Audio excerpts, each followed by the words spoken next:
Alors, comme exemple d'application, en soit la réaction CH4 plus H2O donne CO plus 3H2. On nous demande de calculer l'enthalpie standard de réaction à 25 degrés C.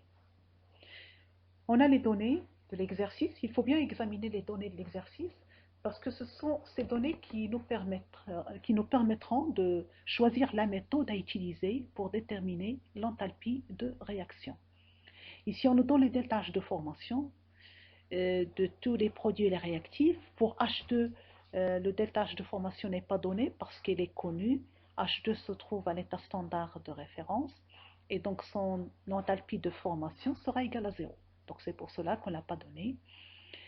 Et donc on pourra appliquer directement la formule établie dans la diapo précédente.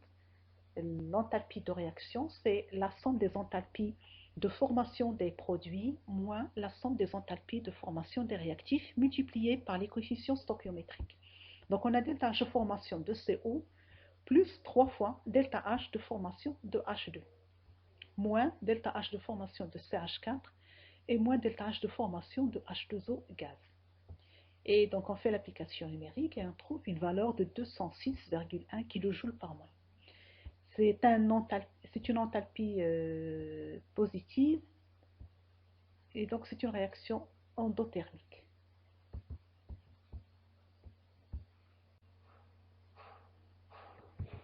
Un autre exercice très simple, on nous demande de calculer l'enthalpie standard de vaporisation de l'eau à 298 K. On sait très bien qu'à 25 degrés C, la vaporisation de l'eau est très lente et donc on ne peut pas déterminer expérimentalement l'enthalpie de cette réaction. On examine les données, on a les deltages de formation de H2O liquide et deltages de formation de H2O gaz. Alors on écrit la transformation pour laquelle on veut déterminer l'enthalpie standard de réaction et on applique directement la formule établie dans les diapos précédentes.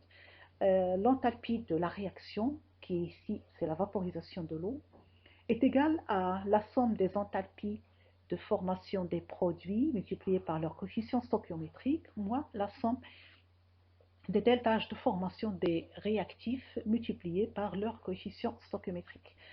Et donc c'est delta H de formation de l'eau gazeuse moins delta H de formation de H2O liquide. Et donc on fait l'application numérique. Alors si on veut établir le cycle de transformation, le cycle de F, pour cette transformation, on doit prendre comme intermédiaire les éléments à l'état standard de référence, parce qu'on va utiliser les deltages de formation. Et donc on complète le cycle et on choisit un sens positif pour le cycle.